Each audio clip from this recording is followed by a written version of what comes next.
Continuando con el capítulo 1 del libro Análisis de la producción y las operaciones de Steve Ignatius, vamos a continuar con la tercera parte.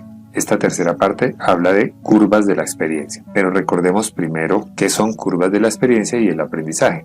El término curva de aprendizaje muestra que las horas de mano de obra directa que se requieren para producir una unidad disminuyen con el incremento en el número acumulado de unidades producidas. Es decir, el término curva de aprendizaje se refiere al tiempo de fabricación, en tanto que el término curva de la experiencia se refiere a lo que se ha observado que en muchas industrias los costos marginales de producción disminuyen con el incremento en el número acumulado de unidades producidas. Entonces las curvas de la experiencia se refieren más al costo, al dinero. Por lo tanto, mientras que las curvas de aprendizaje permiten calibrar la reducción de las horas de mano de obra marginales en la medida en que los trabajadores se familiarizan con una tarea en particular o con el incremento en la eficiencia en el proceso de producción, las curvas de la experiencia miden el efecto que la experiencia acumulada con la producción de un producto o familia de productos tiene sobre los costos globales y sobre el precio. Las curvas de la experiencia resultan más valiosas para industrias que están pasando por cambios sustanciales más que para industrias muy maduras. Un ejemplo clásico de las curvas de la experiencia es cuando hay una constante baja de precios, por ejemplo de circuitos integrados o de cualquier otro producto. Si tenemos una curva de la experiencia del 72%, esto significa que el precio unitario promedio disminuye en cerca del 72% de su valor anterior por cada duplicación de la producción acumulada de circuitos integrados por toda la industria. Aplicaría también, por ejemplo, para los equipos celulares, para los teléfonos celulares que fueron bajando de precio en la medida que la producción se fue acumulando. Por ejemplo, aquí podemos ver la evolución de los celulares 30 años después, entre 1983 y el año 2001. En su momento, cuando fue lanzado en 1983, este teléfono celular pesaba 800 gramos y costaba $4.000. Este otro teléfono móvil pesaba 10 kilogramos. Este otro teléfono, ofrecido a partir de 1993, pesaba 500 gramos y tenía un precio de $900. Este teléfono Motorola en 1996 ya tenía mucho más diseño. Ya en 1998 teníamos este tipo de celulares que solo pesaban 170 gramos. Y así podemos ir viendo la evolución de los celulares. Este, por ejemplo, con pantalla táctil y que costaba $450. En el 2002, por ejemplo, el famosísimo BlackBerry, este no tuvo éxito, en tanto que este Motorola sí lo tuvo. En 2007 se ofrece el iPhone y también hay otros celulares en los cuales a partir del 2009 empiezan a tomar forma las pantallas grandes en los celulares. Por ejemplo, este celular Samsung Galaxy tiene menos de 1 centímetro de espesor. Luego llegó el iPhone 5 en el 2012, el Samsung Galaxy S4 en el 2013, el iPhone del 2014, etc. Ya en el 2019 aparecieron los smartphones de pantallas plegables y los teléfonos 5G. Nos permite entonces ver que en los teléfonos celulares hay una baja constante en los precios y en el tamaño de los celulares, lo cual es un ejemplo clásico de una curva de la experiencia. Cada vez que se duplica la producción acumulada, por ejemplo, de equipos celulares, el precio unitario promedio disminuye en algún porcentaje. Ese porcentaje estaría representando la curva de la experiencia del mercado de teléfonos celulares. Por tanto, las curvas de la experiencia se miden generalmente en términos del costo unitario de producción. Sin embargo, también se presentan precios rectores, es decir, que los precios permanecen prácticamente estables a lo largo de un periodo en el que los costos de producción disminuyen, pero luego, cuando se intensifican las presiones competitivas del mercado, es necesario disminuir los precios con mayor rapidez que los costos hasta que aquellos se equilibren. A pesar de que las curvas de aprendizaje han tenido críticas relacionadas con que carecen de una justificación teórica o que confunden los efectos del aprendizaje, economías de escala y otras mejoras tecnológicas y que se enfocan más en el costo que en las utilidades, las curvas, tanto de la experiencia como del aprendizaje, son descriptores de la forma en que los costos y las horas de mano de obra marginales disminuyen como una función de la experiencia acumulada obtenida por la compañía o por la industria. Pasemos ahora al subtema de curvas de experiencia de aprendizaje y estrategia de manufactura. ¿Qué es una estrategia de la curva de aprendizaje? Su meta principal es reducir los costos de producción siguiendo los lineamientos indicados por la curva de aprendizaje. Por ejemplo, Ford Motors adoptó una estrategia de la curva de aprendizaje al buscar reducir los costos del modelo T durante el periodo de 1909 a 1923. Precisamente el precio de venta del modelo T durante ese periodo siguió muy de cerca una curva de la experiencia de 85%. La estrategia de Ford durante ese tiempo estaba claramente dirigida a la reducción de costos, por lo tanto la compañía adquirió o construyó nuevas instalaciones incluyendo altos hornos, molinos y aserraderos, un ferrocarril, talleres de costura, hornos de carbón, fábrica de papel, una planta de vidrio y una planta de cemento. Esto representa precisamente una integración vertical de las operaciones, lo que dio como resultado menores tiempos de producción y menores inventarios. Sin embargo, una estrategia de la curva de aprendizaje no necesariamente es la mejor opción para grandes horizontes de planeación. Y hay que tener mucho cuidado porque cuando la estrategia de manufactura se basa en la reducción de costos, se rigidiza la innovación, que fue justamente lo que le pasó a Henry Ford. Ante el cambio en el gusto de los consumidores en la década de 1920, la atención de Ford a la reducción de costos y a la estandarización del proceso de manufactura del modelo T dio como resultado una notoria lentitud para adaptarse a los patrones cambiantes de las preferencias del cliente. La pérdida de Ford se convirtió en la ganancia de General Motors. Esta última respondió con rapidez a las necesidades del cliente, dándose cuenta de que el diseño abierto del modelo T se volvería obsoleto muy pronto. A finales de la década de 1930, Ford tuvo que luchar para sobrevivir. Su supervivencia implicó romper con la anterior estrategia de curva del aprendizaje rígida y cambiar a una basada en la innovación. Y aquí podemos ver un ejemplo de una estrategia de curva de aprendizaje con la empresa Douglas Aircraft. Estas críticas no deben llevarnos a pensar que sea equivocada una estrategia de la curva de aprendizaje. Precisamente, la estandarización y la reducción de costos basadas en la producción de gran volumen han sido las claves del éxito para muchas compañías. Más bien lo que debe entenderse acá es que la estrategia de la curva de aprendizaje debe balancearse con la flexibilidad suficiente como para permitir responder a los cambios del mercado. La estandarización no debe volver muy rígida la innovación y la flexibilidad.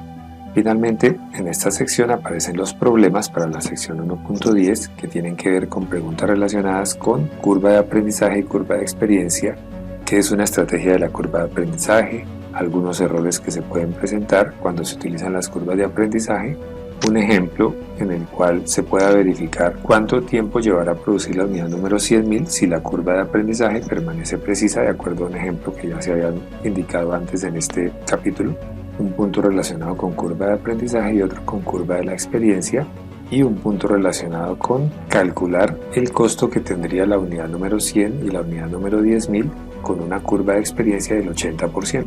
La siguiente sección se llama indica aquí que la capacidad de una planta es el número de unidades que la planta puede producir durante un cierto tiempo, y la política de capacidad es clave para determinar la posición competitiva de la compañía en el mercado. Una estrategia de capacidad debe tomar en cuenta una variedad de factores como patrones previstos de demanda, costos de construir y operar nuevas instalaciones, nueva tecnología de proceso y estrategias de los competidores. Además, cada vez que una compañía considera expandir su capacidad productiva existente, debe buscar de entre un sinfín de posibilidades. En primer lugar, debe decidir si se incrementa la capacidad mediante la modificación de las instalaciones existentes. Esta es una alternativa que es más barata de llevar a cabo que construir nuevas instalaciones. Sin embargo, aquí Nagmias advierte que esta estrategia finalmente puede resultar económica en lo que no tiene importancia y costosa en lo relevante.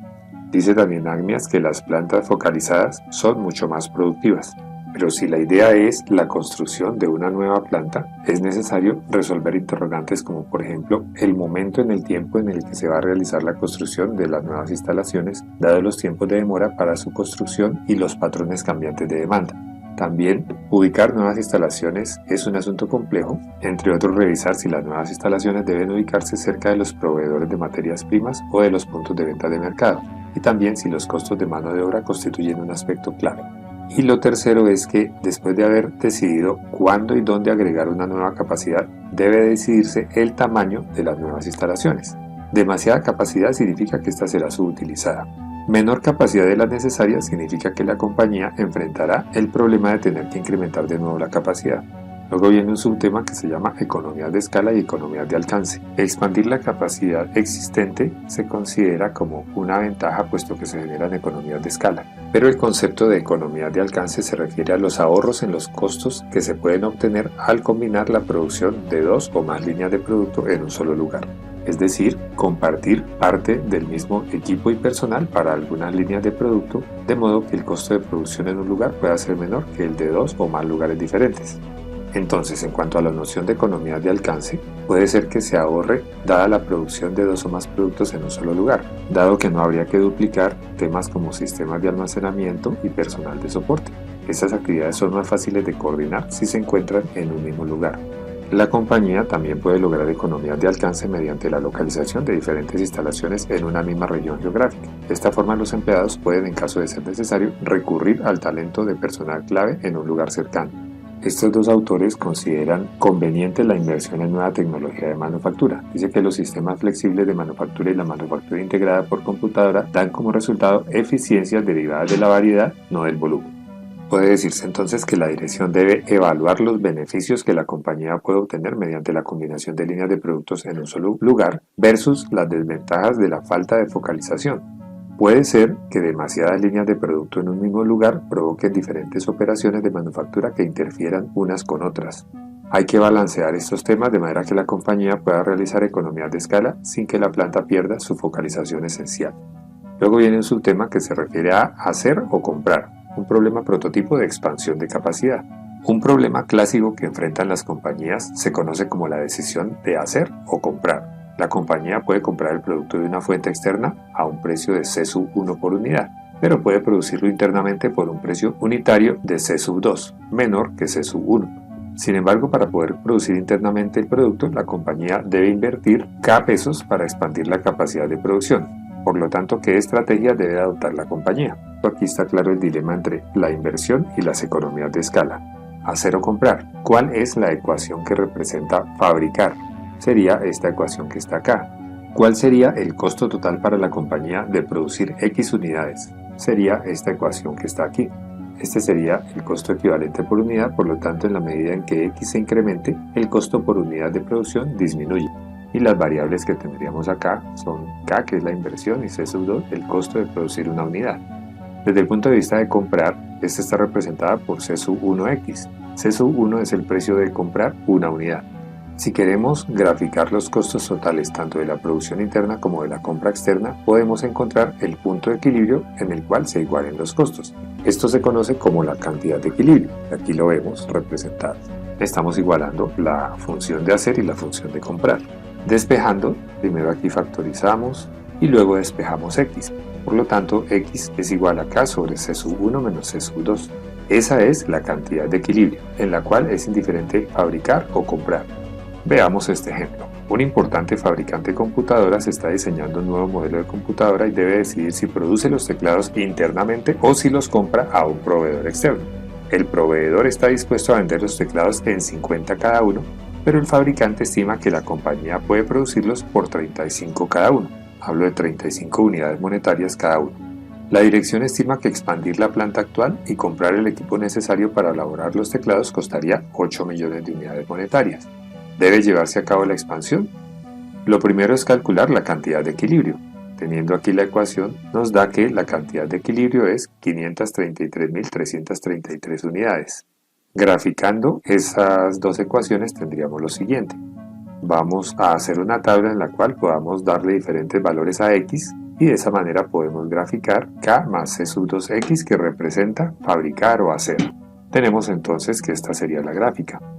Por otro lado, vamos a hacer la tabla con diferentes valores de X para graficar la compra de los teclados. Esta sería la tabla con los valores y aquí estaría la gráfica de comprar los teclados. Como podemos ver, el punto de equilibrio está en 533.333,33 unidades. Por lo tanto, si vamos a fabricar menos de 533.333, ¿qué nos conviene más? Y si vamos a fabricar más de 533.333, ¿qué nos conviene más? Si lo que queremos es menos de 533.333 unidades, pues es mejor comprar las unidades porque la gráfica de compras está por debajo de la gráfica de producir. Pero si es al contrario, si queremos o necesitamos más de 533.333 unidades, conviene producirlas porque este sería el costo que está por debajo del costo de comprarlas. Por lo tanto, para justificar la inversión de los 8 millones de unidades monetarias que requiere la expansión, la compañía debe vender al menos 533.333 teclados para que se justifique esa inversión. Estas dos curvas anteriores resultan útiles para estimar rápidamente la conveniencia o no de una adición de capacidad. Por supuesto tienen limitaciones, no consideran aspectos dinámicos del problema de capacidad e ignoran los efectos del aprendizaje sobre la producción, es decir, ignoran que el costo marginal de producción disminuye con el incremento en el número de unidades producidas. De todas maneras, no se descarta la posibilidad de que resulte económicamente viable producir algunas unidades internamente y comprar otras unidades en el exterior. Enseguida está un subtema que se llama Política Dinámica de Expansión de la Capacidad. Inicia diciendo que las decisiones de capacidad deben realizarse en un ambiente dinámico y que dos objetivos encontrados para la planeación de la capacidad son maximizar la participación de mercado y maximizar la utilización de la capacidad. Una compañía que busque maximizar la utilización de la capacidad corre el riesgo de incurrir en faltantes durante periodos con demanda mayor a la prevista. Para contrarrestarlo se puede producir para inventario y permitir que este inventario absorba las fluctuaciones de la demanda. Pero esto es muy riesgoso puesto que los inventarios pueden volverse obsoletos y los costos de mantener el inventario puede convertirse en una carga financiera. ¿Cuál de las dos gráficas representa esta estrategia? ¿La A o la B? Por otro lado, una compañía puede asumir la estrategia de mantener un colchón de capacidad. Este colchón de capacidad consiste en un excedente de la capacidad de la compañía que puede utilizar para responder a incrementos repentinos en la demanda. Pone a la compañía en una posición adecuada para capturar una porción más grande del mercado si surge la oportunidad. ¿Cuál de las dos gráficas representa esta segunda opción? Supongamos que hay dos políticas, A y B, representadas en la figura de la derecha. En ambos casos, la compañía adquiere nueva capacidad en intervalos igualmente espaciados de X e incrementa la capacidad en una misma cantidad en esos tiempos. Sin embargo, en el caso A, la empresa mantiene un excedente de la capacidad en exceso en todo momento. Es decir, aquí está la demanda, la curva de demanda, y la empresa siempre está con una capacidad por encima de esa curva de demanda. En tanto que aquí en el caso B, la capacidad va por detrás de la demanda, lo que significa que la capacidad existente se utiliza plenamente en todo momento. Esta de acá es la curva de demanda, y la capacidad está siempre por debajo de la curva de demanda. Pero la ventaja es que ahí estamos priorizando maximizar la utilización de la capacidad. En cambio en A estamos priorizando maximizar la participación de mercado. Aquí podría hacerse un análisis a partir de tener las siguientes variables. D mayúscula sería el incremento anual en la demanda, X sería el intervalo de tiempo entre la introducción de plantas sucesivas, R sería la tasa de descuento anual, tasa compuesta, y F sub Y el costo de abrir una planta de capacidad Y. Si el intervalo para el reemplazo de la planta es cuando transcurre el tiempo X, entonces el tamaño de planta en cada reemplazo es X por D. Supongamos que C sub X es la suma de los costos descontados para un horizonte infinito, dando la apertura de una planta en el tiempo cero. Entonces esta sería la ecuación que representa ese costo. Por lo tanto, F sub Y explica las economías de escala para plantas en diferentes industrias, donde K sería una constante de proporcionalidad. El exponente A mide la razón entre los costos incrementales y los costos promedios de una unidad de capacidad de planta. Un valor de 0.6 para esta variable parece ser común. Así que, siempre y cuando A sea menor que 1, hay economías de escala en la construcción de la planta, ya que para duplicar el tamaño de la planta se requiere un incremento inferior al doble en los costos de construcción, lo que se puede observar aquí en esta proporción. Al sustituir A por 0.6 nos daría que se obtiene 2 a la A, que sería igual a 1.516. Esto significa que si A es igual a 0.6 se puede duplicar la capacidad de la planta incrementando la inversión en dólares en alrededor de un 52%. Por lo tanto, en este caso hay economías de escala en el tamaño de la planta, porque A está entre 0 y 1. Y para poder determinar el momento óptimo de adiciones de planta y por lo tanto el tamaño óptimo de nuevas plantas, se desprende lo siguiente. Si F sub Y es igual a K por Y a la A, entonces podemos hallar el costo y luego le aplican logaritmo al lado y lado, encontrándose que la función de costo C sub X tiene un mínimo único con respecto a X. Y al localizar el valor de A sobre el eje de las ordenadas, se puede encontrar el valor óptimo de U en el eje de las abscisas. Este es el eje de las ordenadas.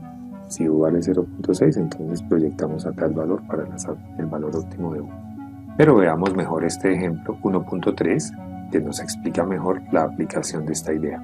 Una compañía de productos químicos está planeando un incremento de capacidad de producción. La compañía ha estimado que el costo de agregar nueva capacidad obedece a la ley F sub y igual a 0.0107 y elevado a la 0.62, donde el costo se mide en millones de dólares y la capacidad en toneladas por año. Por ejemplo, si Y es igual a 20 toneladas, esto nos da un costo de la planta de 4.97 millones de unidades monetarias. Supongamos además que la demanda está creciendo a una tasa constante de 5.000 toneladas por año y que los costos futuros se descuentan con una tasa de interés del 16%. Entonces, con base en la función, encontramos que si A vale 0.62, quiere decir que U es aproximadamente 0.9. Ya teníamos que U es igual a R por X, así que despejando X nos da que X es igual a U sobre R. Entonces, si U es 0.9 y R es el 16%, 0.16, nos da que el tiempo óptimo de apertura de plantas nuevas es cada 5.625 años y que el valor óptimo de la capacidad de la planta debe ser X por D, es decir, 28.125 toneladas. Al sustituir este valor de Y en la ecuación, se obtiene que el costo de cada planta en la solución óptima es de 6.135 millones de unidades monetarias.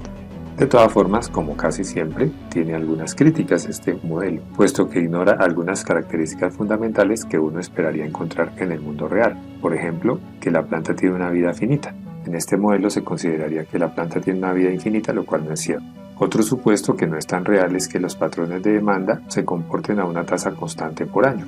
También, en tercer lugar, el modelo asume que la capacidad de todas las nuevas plantas construidas permanece constante y que el costo de construir una planta de un tamaño dado permanece también constante, lo cual es no razonable. No toma en cuenta tampoco las regulaciones gubernamentales, no toma en cuenta costos indirectos, ni toma en cuenta incentivos fiscales. Por otra parte, hubo un estudio que buscó identificar la forma en que realmente las compañías han tomado las decisiones de expansión en el pasado. Sin embargo, encontraron que estos modelos no son muy utilizados para tomar esas decisiones. La siguiente subsección se llama problemas con la ubicación de una planta.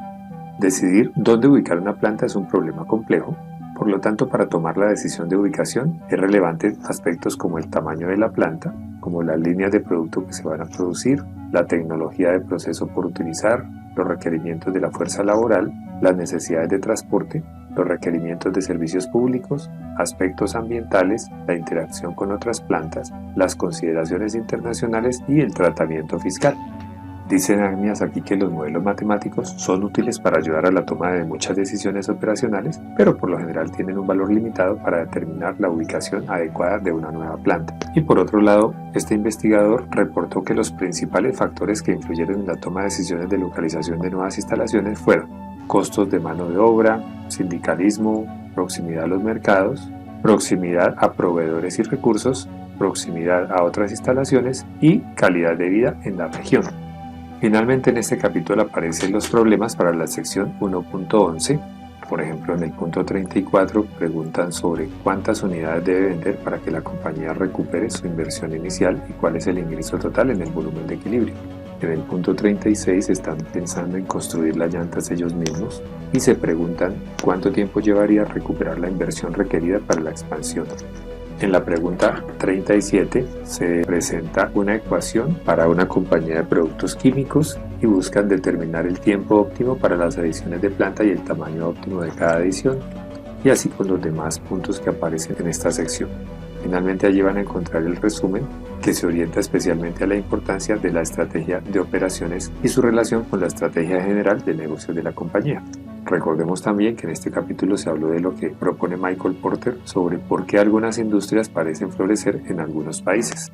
También se habló de la reingeniería de procesos de negocios, del justo a tiempo, por ejemplo de la competencia basada en el tiempo, de los ciclos de vida del proceso y del producto y de las curvas de experiencia y de aprendizaje. Y finalmente se habló de dos métodos para ayudar a las decisiones de expansión de capacidad. Hasta aquí entonces el capítulo 1, Estrategia y Competencia. Gracias y hasta pronto.